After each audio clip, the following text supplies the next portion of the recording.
big news that had followed the event of Bad Blood, if you were on social media, you would have seen that fans off of their iPhones, they or whatever phone they have, were able to record what transpired involving Cody Rhodes and Kevin Owens. You see, the WWE always holds these press conferences following big major premium live events, and Cody Rhodes was scheduled to appear and answer some questions from the media, but Triple H would arrive, and he said that he wasn't prepared, that he's coming a little early because something came up with Cody Rhodes, that he wasn't available. And upon first viewing, I thought that was very interesting because Cody Rhodes is the face of the company. He's the WWE champion. He's the top baby face. I don't consider Roman a full baby face just yet. For me, he's kind of a tweener, kind of an anti-hero.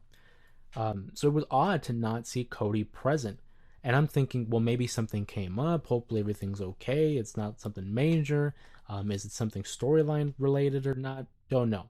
But following that, we would see that Cody, on his way to his, tour bus, I'm assuming, was confronted by Kevin Owens. Now, Kevin Owens has a well-documented history against the Bloodline. He's been fighting them for 4 years, essentially. And we've seen tensions begin to arise between he, being Kevin Owens, and Cody Rhodes. Until ultimately, we don't know what was said. We just got the body language. Until ultimately, Kevin Owens would strike Cody Rhodes, leading to what many fans have already expected in a heel turn.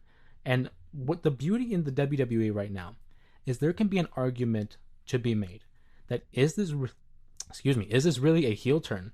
Because you look at the storyline and how it's been progressed, one could argue that Kevin Owens is in the right when it comes to this betrayal of Cody Rhodes. In his mind, Kevin Owens is doing the right thing. And I think that's where the best villains come into play, is when they are in full belief that they are doing no wrong. Kevin Owens, for the better part of 4 years, has been battling against this bloodline, vowing to take them down.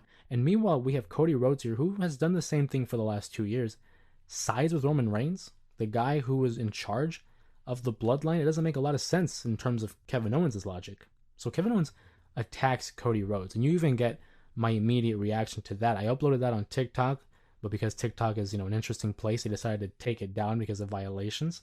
But it is on the YouTube, on my YouTube Shorts, so check that out. Kevin Owens attacking Cody Rhodes. It's been a hot topic regarding the manner in which they did it, and that is using social media. I'm all for it. We've seen plenty of heel turns, face turns, whatever, plenty of drama unfold on TV. But with the usage of social media, and obviously the online presence that a lot of these superstars have, why not take advantage of it? I've seen interesting points where people are saying, were there any cameras, like WWE production crew, present for this angle? Because all we're seeing is fan footage, whether it's on social media, whether it's just on the camera roll. Like, we're not seeing anything produced by the WWE.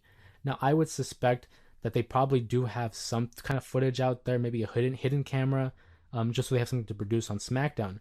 But I like it because they took a risk and they apparently relied on the fans to record this interaction, this attack.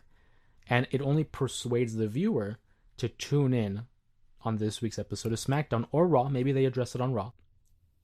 And I think that's very, very progressive in terms of the way they're handling their business. You would think that the WWE is going to take advantage of their TV time. They're going to promote the hell out of this storyline. But fresh off of a hot angle, The Rock returning, you add another one with Kevin Owens and Cody Rhodes. I'm of the assumption that Cody Rhodes' time with the Bloodline's done. He's now going to be focused on Kevin Owens. I think that's the smart play here. It just makes sense in terms of logic, in terms of progression of character, and the Bloodline doesn't need Cody Rhodes involved. I'm over that already. Cody Rhodes has already done his piece with that storyline. I rather focus it on being the Bloodline, the OG Bloodline, versus this new Bloodline, this internal struggle within a family. Cody Rhodes is the WWE champion, doesn't need to be associated with that. He should handle his own business. Now, with that being said, what I do want to talk about real quick is just the significance of this. Cody Rhodes and Kevin Owens do an angle off screen. It's presented as realism. It's presented as a reality in the real world, right? So I see people, because I, like I said, had commented on it. I had produced a small video, just quick update on my thoughts on the angle that they shot. And there were a lot of people who were either kind of poo pooing the idea that they would do this after the show with no cameras and it's just another heel turn and whatever. That's fine, that's your opinion. What I didn't like, and I'm sure many professional wrestling fans can agree with this sentiment, there were so many people commenting, oh, it's fake. Oh, it's not real. Or like one of my favorite comments was, you guys all know it's fake, right? And it's like that stuff you would think it would get people riled up. It would get them mad. Not me. I find it quite amusing because I think about those people and I'm like, man, it must really suck to like watch a movie or like a TV show with these guys because I can't imagine trying to enjoy some form of entertainment, whether it's a movie, whether it's television, whatever the case, whether it's a skit on TikTok. I could not sit down with this person and have them telling me, hey, you know that's fake, right? It's like, yeah, you're going to suspend your disbelief. You're going to try to enjoy this form of entertainment. And so for those people, it's like so unoriginal when people come up to me or they say in the comments, oh, it's all fake. It's like, yeah, so is like literally any other movie or any other TV show, but you still watch it. You know, you could even argue that it's a higher form of entertainment. And what I mean by that is it tends to blend the lines of reality and fiction. It tends to blur them in between. There are some points in history where you don't know if this thing is, a work or a shoot, real or scripted. Um, so I get a real kick out of that when people like to say like, well, it's fake, right?